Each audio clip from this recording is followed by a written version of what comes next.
Bienvenue sur le podcast Légitime, le podcast déculpabilisant pour toi qui t'es déjà senti trop ou pas assez. Moi c'est Clémentine, je suis coach confiance et estime de soi et je t'accompagne à reconnecter avec qui tu es, assumer ta personnalité et enfin te libérer du regard des autres. Mon objectif, que tu fasses péter tous tes verrous, que tu oses être toi et que tu ailles à fond vers la vie de tes rêves. Retrouve chaque semaine des conseils, des clés, des retours d'expérience pour booster ta confiance et comprendre enfin que tu as de la valeur et que tu es légitime. Alors, tu es prête ?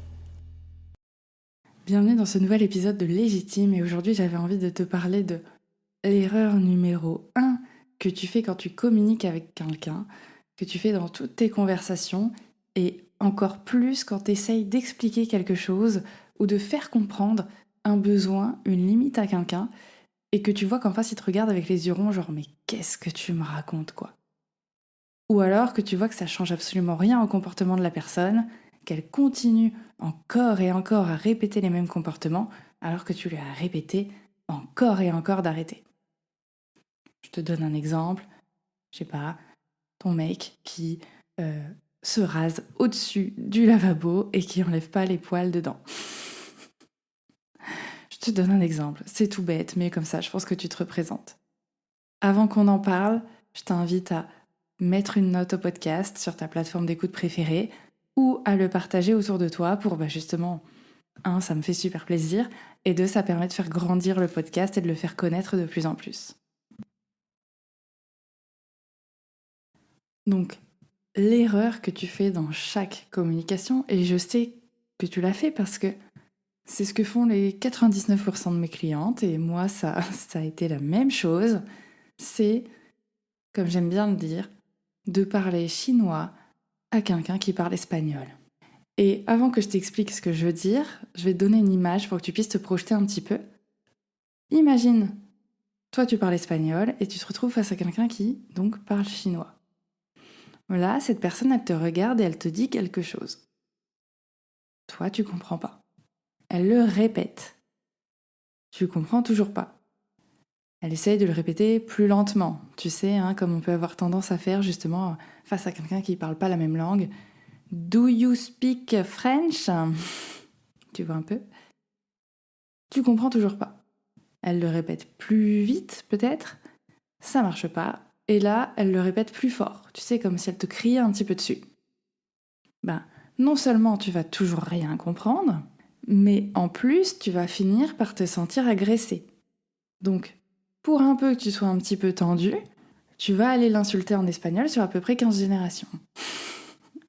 Alors que peut-être la personne en face de toi, elle essayait juste de te dire que t'étais très jolie, ou elle te demandait si t'avais faim, ou bon, peu importe, ou elle te demandait son chemin.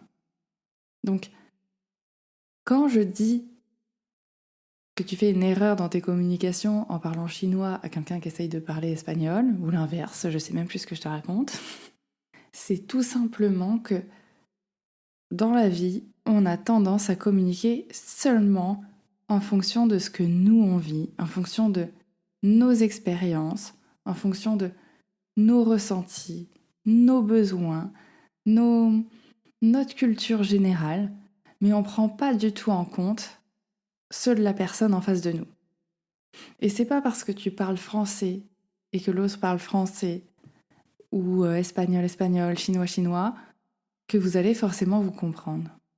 Parce que, justement, on n'a pas les mêmes façons de réfléchir, les mêmes façons de fonctionner, les mêmes façons de communiquer.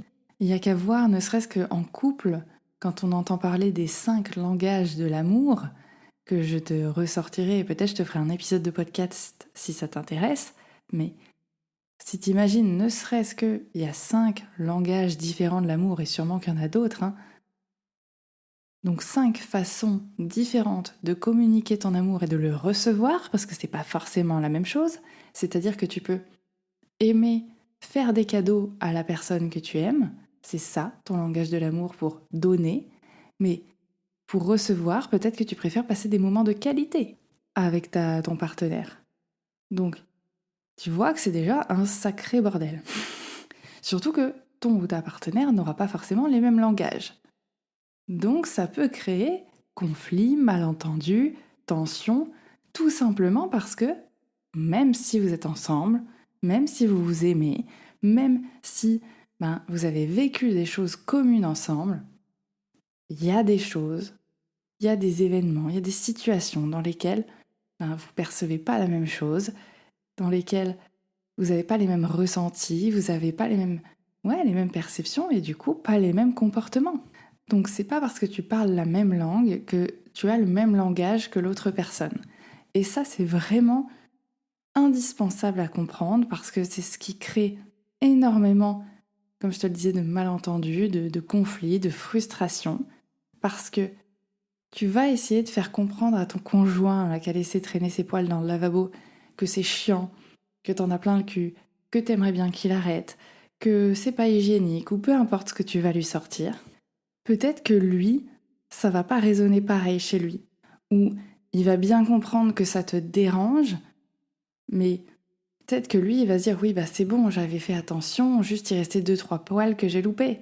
Et toi, tu vas dire non, tu rigoles, t'as vu, il y en avait des milliers.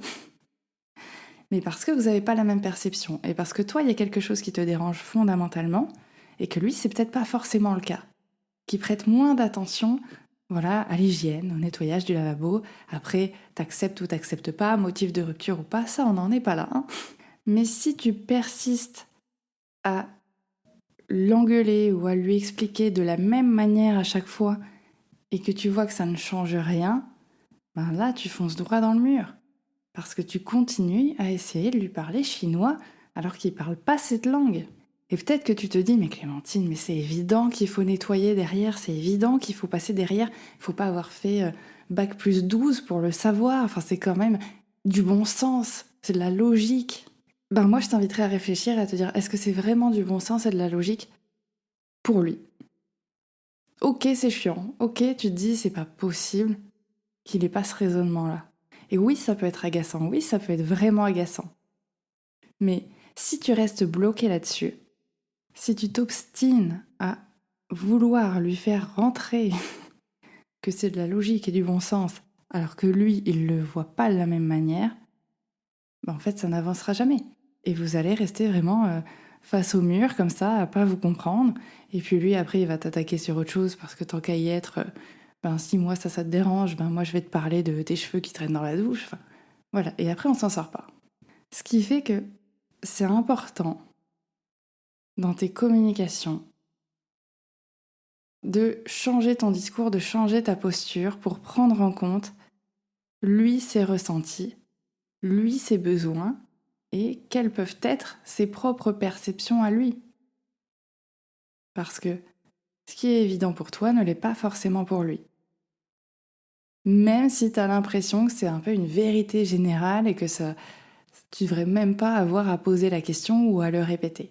Je sais que ça demande un gros lâcher prise, un gros pas en arrière, de se dire ok, bon, visiblement, je lui explique un truc et pour lui, c'est pas aussi clair comme de l'eau de roche que ça l'est pour moi.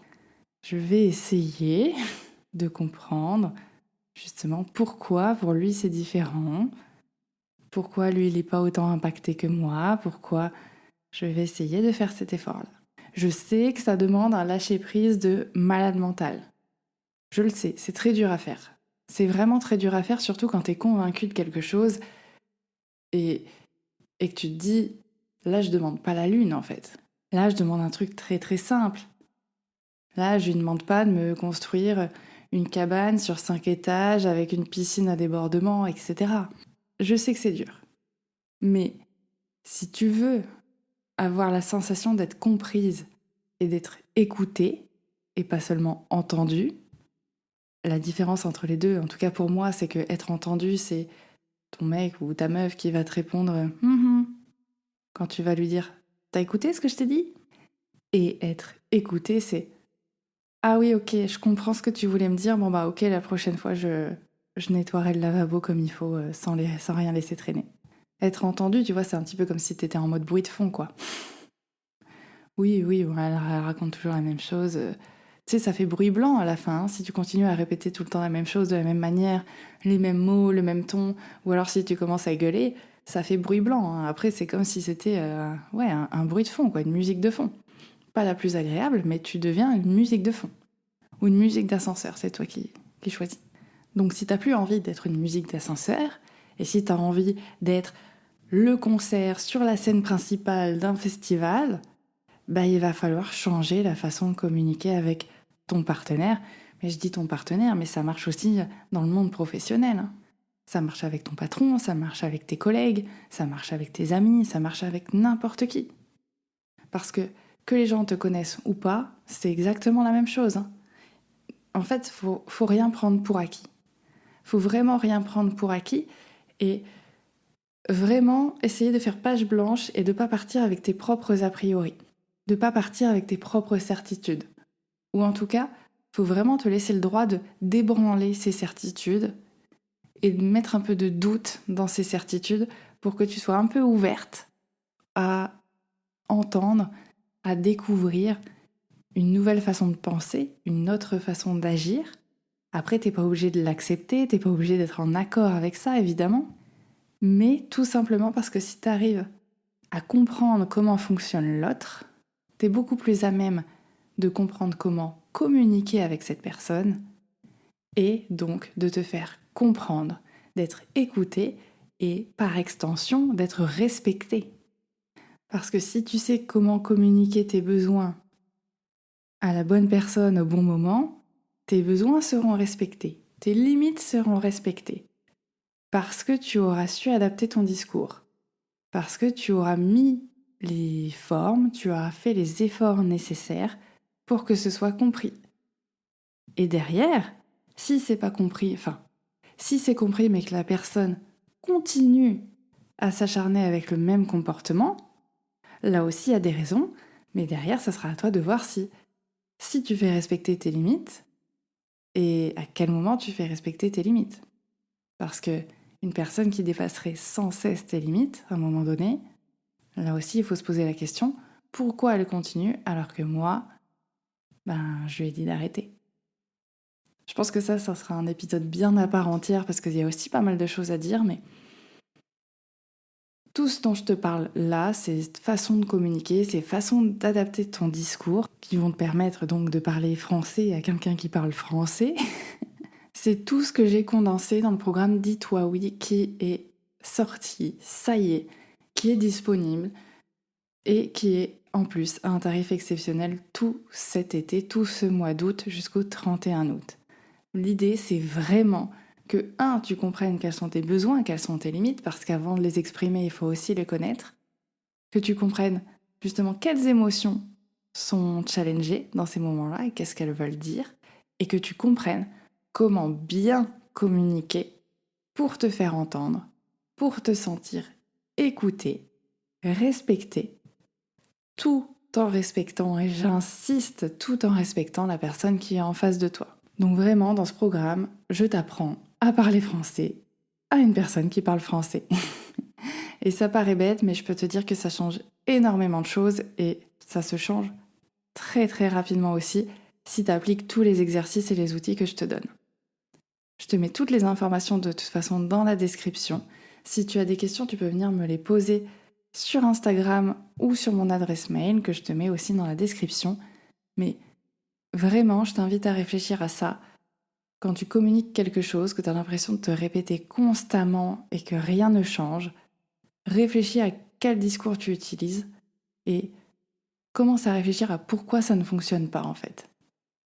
À ton avis, pourquoi ça ne fonctionne pas? Et tu verras que déjà, prendre conscience que peut-être t'es toujours branché sur une seule onde et en plus pas sur celle de la personne en face, peut-être que c'est ça qui coince un petit peu dans l'envoi du message. Si l'épisode t'a plu, je t'invite à le partager autour de toi.